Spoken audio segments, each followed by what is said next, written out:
बच्चों, पिछले टर्न पर हम लोगों ने दूसरे अध्याय के बारे में पढ़ा था। दूसरा अध्याय जो अपना था प्रतिलोम वृत्ति फलन, ठीक है, और इसको कह सकते हैं प्रतिलोम त्रिकोणमितीय फलन, सेम चीज है।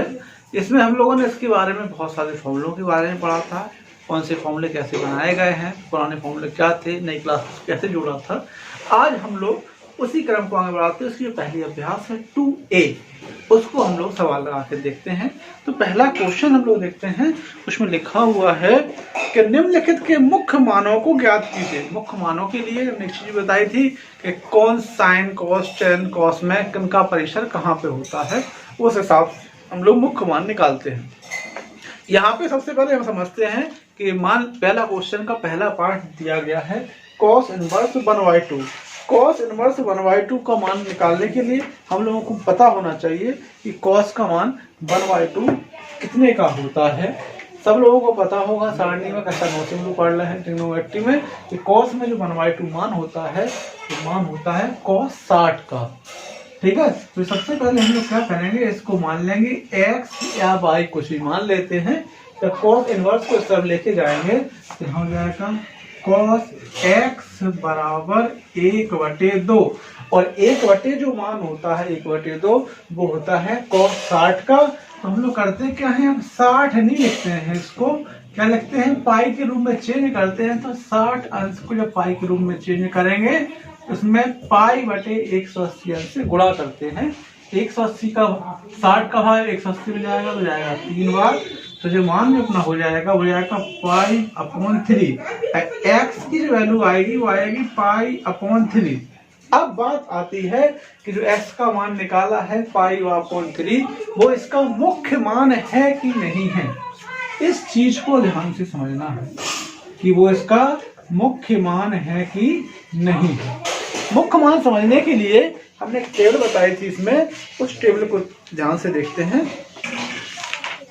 टेबल बनी हुई है किताब में, देखो तो पेज नंबर 59 पे है, वहां लिखा हुआ है फलन, फलन का प्रांत और मुख्य परिसर, ठीक है। मुख्य परिसर को समझने के लिए उसमें एक हमने फॉर्मूला लिखाया था, सर लिखाया था, यहाँ लिखा था हमने y बराबर cos इनवर्स x। तो इसका प्रांत लिखाया था, प्रांत मतलब जो x के मान होंगे वो होते थे -1 से लेके 1 के बीच में, और जो परिसर था, परिसर वो अपना था 0 से लेके पाई के बीच। ब्रैकेट में संख्याएं लिखी हुई है, इसका मतलब है प्रांत जो है -1 से लेके 1 के बीच की कोई भी संख्या हो सकती है। माने cos का जो मान आएगा वो -1 से लेके +1 के बीच में कोई भी संख्या हो सकती है। तो 1/2 क्या है, -1 से लेके +1 के बीच की संख्या है। तो हो गया। सर परिसर क्या है, इसका जो मान निकलेगा cos थीटा का जो मान होता है वो क्या रहेगा, और x, इसमें x की जो वैल्यू आएगी वो आएगी 0 से लेके पाई के बीच में। इस सवाल में जो है अपनी जो वैल्यू अपनी जो x की वैल्यू आ रही है तो कितनी आ रही है, पाई/3 आ रही है। तो ये वैल्यू इनके बीच में है कि नहीं है, जो वैल्यू अपनी जो आ रही है वो वैल्यू अपने 0 और पाई के बीच में।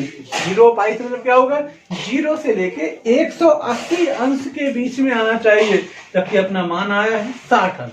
तो इसका जो मुख्य मान होगा वो जाएगा पाई/3। मुख्य मान क्या रहेगा इसका, पाई/3। अब करना क्या है, इसकी टेबल में लिखाई थी, किताब में भी दी गई है, उसको आप लोगों को याद करना है कि साइन कॉस टेन कॉट और सेक कॉसेक पे जो इनका जो परिसर और प्रांत है वो किसके बीच में आता है और किसको हम लोग मुख्य मान के चलेंगे। इसी क्रम में हम लोग इसका तीसरा क्वेश्चन, इस वाले में माइनस चिन्ह नहीं था, तीसरे वाले में देखो माइनस चिन्ह भी आ गया है, यहाँ लिखा हुआ है tan इनवर्स -1। इसको हम लोग जब x मानेंगे तो जब यहाँ हो जाएगा tan x बराबर -1। अब यहाँ पे बात जो है वो चेंज होती है। इसको समझने के लिए पहले हम प्रांत और परिसर को समझते हैं कि tan वाले का प्रांत और परिसर क्या बताया था। यहाँ लिखा हुआ था, अगर y बराबर लिखा हुआ है tan इनवर्स x, तो इसका जो प्रांत था tan के लिए लिखवाया है हमने, वो था -अनंत से लेके +अनंत के बीच में, और इसका जो परिसर आया था वो था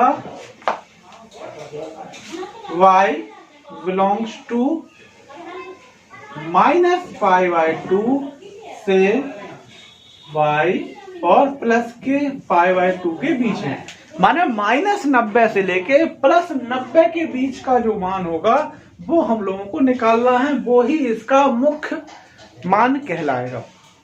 इस चीज को बहुत ध्यान से समझने की जरूरत है, इसी के हिसाब से जो अपने आंसर आएंगे वो निकलेंगे। अब ऐसे मान लो ग्राफ पर लेके चले तो जो हो जाता है 0, 90, 180, 270 और 360, माने +90 ऊपर जाता है और -90 आता है नीचे की तरफ। इन दोनों के ही मान हम लोगों को इस वाले के लिए निकालने हैं, tan वाले के लिए। अगर cos वाले के लिए बात करें, इस वाले में cos का मान 0 से लेके आना चाहिए था 180 के बीच में, उससे ऊपर वाला मान नहीं चलता, क्योंकि इसका पल्सर जो है 0 से लेके पाई के बीच में होता है। इसका पल्सर जो है -π/2 से लेके +π/2 के बीच में है।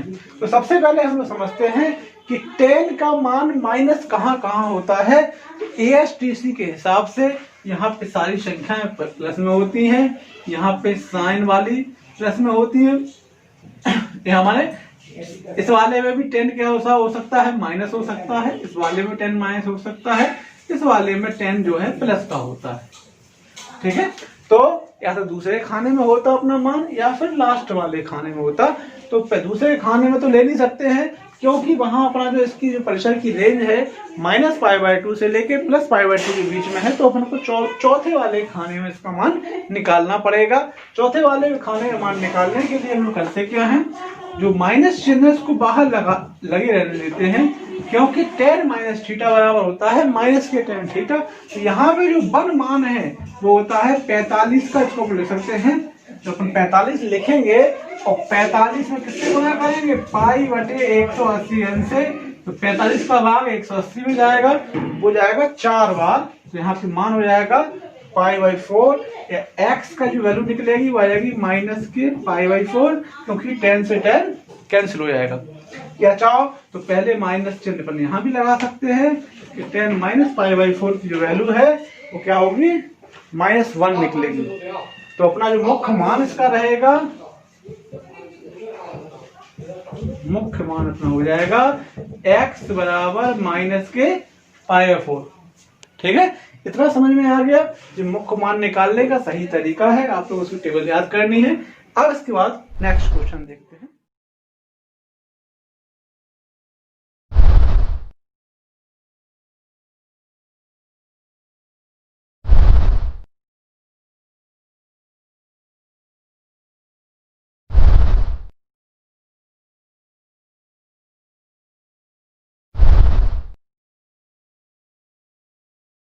बच्चों हम देखते हैं इसका 8वां क्वेश्चन लिखा हुआ है, निम्नलिखित के मान ज्ञात कीजिए। 8वें का भी हमने तीसरा जो कठिन सा सवाल लग रहा था उसको लेके चले हैं। यहाँ लिखा हुआ है tan 1/2 sin inverse 2x upon 1 + x² plus cos inverse 1 - y² upon 1 + y² mode x < 1 y > 0 x y < 1। ठीक है, इन सब में क्या है, अब लोगों को इस वाली संख्या इन सब से कोई मतलब नहीं है। लास्ट में जो मान लिखे हुए हैं इनसे कोई मतलब नहीं, इनको तो हटा दो। ठीक है, अब हम लोगों को मतलब है केवल उस ऊपर वाली संख्या को, जिनसे हमको इसमें सॉल्व करना है। तो सबसे पहले हम लोग समझते क्या है, x और y के लिए कोई भी संख्या हम लोग मान के चलते हैं। मान लिया कि x को क्या मान लेते हैं, मान लिया कि tan अल्फा है, और y बराबर मान लिया हम लोगों ने tan बीटा। अल्फा बीटा मान सकते हैं, थीटा फाई मान सकते हैं, एक्स वाई तो उसमें है, इसको मान नहीं सकते हैं। तो इसको समझते हैं। अब क्या किया, जो अपन ने इसको माना है इसको वापस समीकरण में रखेंगे तो यहाँ हो जाएगा tan 1/2 sin inverse 2 tan alpha upon में 1 + tan² alpha plus cos inverse 1 - tan² beta upon 1 + tan² beta. क्या किया अपन ने, x और y को अंश में रखे तो x बराबर रख दिया tan अल्फा और y के बराबर रख दिया tan बीटा। अब समझो टू टेन अल्फा अपॉन इसका अल्फा जो फॉर्मूला होता है साइन 2a का, किसका फॉर्मूला होता है साइन 2a का, जो आएगा साइन इनवर्स साइन 2 अल्फा। अच्छा जो वाला फॉर्मूला जो अपना रहेगा वो आएगा कॉस इनवर्स, ये फॉर्मूला होता है कॉस 2a का, तो कॉस 2 बीटा हो जाएगा। तो साइन इनवर्स एक्स से साइन कैंसिल हो जाएगा, कॉस इनवर्स एक्स से कॉस कैंसिल हो जाएगा। यहाँ पे सीधा सीधा हमारा आ जाएगा tan 1/2 2 अल्फा प्लस 2 बीटा।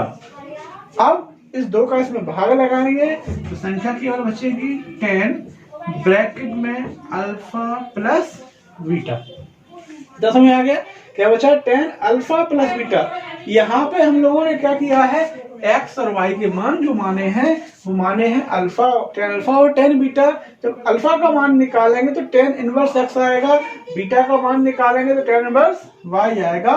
यहाँ पे जब मान रखेंगे तो आएगा tan ब्रैकेट में आ जाएगा tan inverse x plus tan inverse y।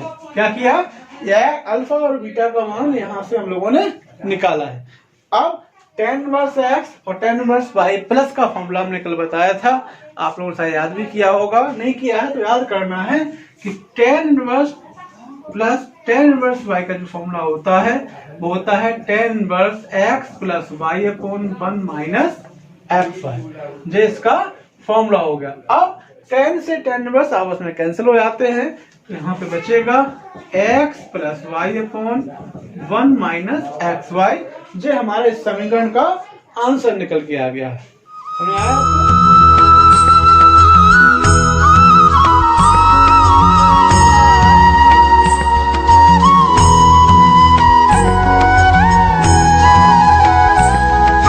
हम लोग इसी अभ्यास का 12वें क्वेश्चन का पहला पार्ट लगा के देखते हैं। लिखा हुआ है सिद्ध कीजिए tan inverse a upon b minus tan inverse a minus b upon a plus b बराबर 5/4 सिद्ध करना है। इसमें हम लोगों को जो दिया गया है सवाल, tan inverse a upon b minus tan inverse a minus b upon a plus b बराबर 5/4। जब भी सिद्ध करना होता है हम लोग यहाँ से लेके चलते हैं लेफ्ट हैंड साइड, ठीक, और फिर सवाल को लेके चलते हैं।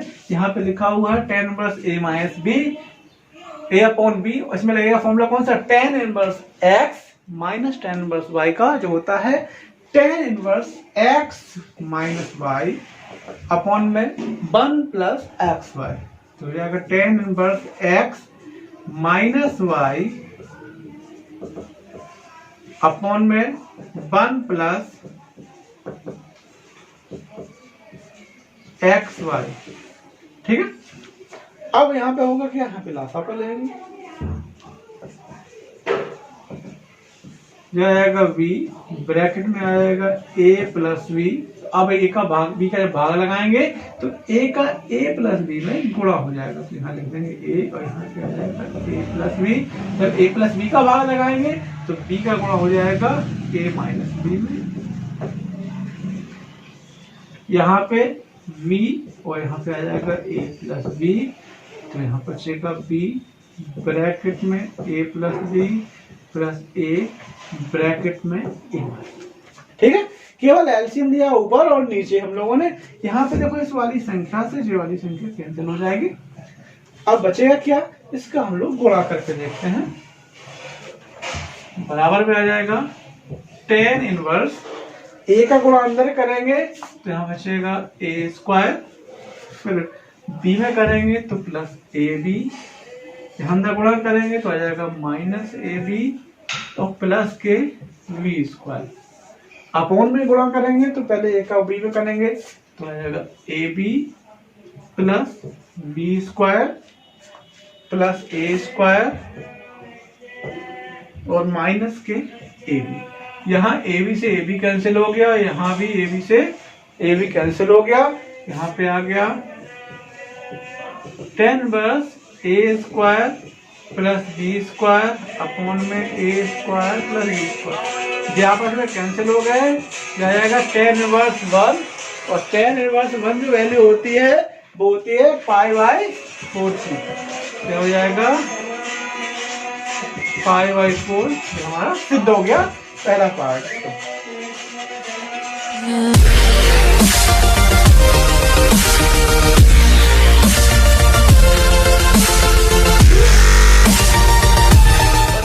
इसी प्रश्नावली का आखिरी क्वेश्चन जो है 18वां अपना, इसको भी लगा के देखते हैं। लिखा हुआ है सरल कीजिए tan इनवर्स रूट में 1 plus x square minus 1 upon x, जहां लिखा हुआ है x का मान 0 के बराबर नहीं है। इस वाले इससे कोई विशेष मतलब नहीं होता है, हम लोगों को सवाल लगाना है और इसको सरल करना है।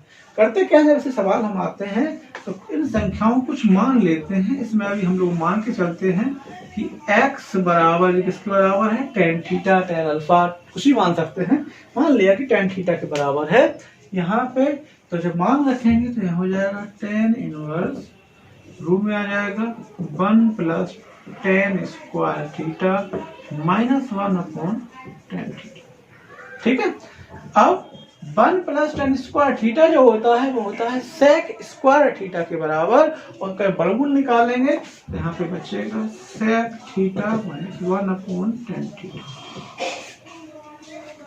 इस सवाल को और आगे सॉल्व करते हैं, इनको साइन कॉस में चेंज करते हैं, तो यहाँ पे हो जाएगा tan इनवर्स हो जाएगा 1 अपॉन cos थीटा माइनस 1।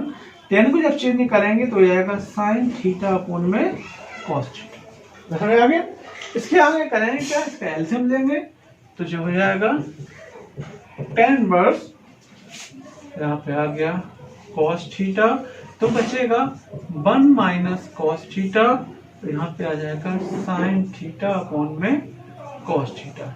तो cos थीटा से cos थीटा कैंसिल हो गया, बचा 1 minus cos theta upon sin theta. कितना बच गया, tan inverse 1 minus cos theta upon में sin थीटा। अब यहाँ पे इसको tan में चेंज करना है हम लोगों को, तो cos 2a और sin 2a फॉर्मूले होते हैं, उसी हिसाब से a वाले फॉर्मूले भी होते हैं। तो यहाँ पे हम चेंज करेंगे, इसको लिख सकते हैं tan बराबर होता है 1 minus 2 sine square a by 2, ऐसी साइन बराबर होता है 2 साइन a बाई 2 और cos a बाई 2। सारे क्वेश्चन पिछली कक्षाओं में हम लोग पढ़ चुके हैं। यहाँ 1 से 1 कैंसिल हो गया, अब यहाँ पे बचेगा अपने पास tan inverse 2 sine square theta by 2 upon 2 sine theta by 2 और cos थीटा बाई 2 से 2 कैंसिल हो जाएगा, साइन थीटा बाई 2 इसका स्क्वायर कैंसिल हो जाएगा। अब अपने पास सवाल बचेगा केवल tan inverse tan theta by 2। Inverse से tan भी कैंसिल हो जाएगा, यहाँ पे केवल संख्या बचेगी थीटा बाई 2। अब यहाँ से हम लोग क्या करेंगे, थीटा की वैल्यू निकालेंगे, तो थीटा बराबर हो जाएगा tan इनवर्स x आया। तो यहाँ पे जो अपना आंसर आएगा वो जाएगा 1/2 थीटा का मान tan इनवर्स x, जो इसका आंसर हो गया। इसको सरल कर दिया हम लोगों ने, इसको आप लोग लिख लीजिए और इस प्रश्नावली के सारे क्वेश्चन आप लोगों को लगाने हैं। कोई अगर समझ में नहीं आता है तो आप कमेंट्स करके पूछ सकते हैं।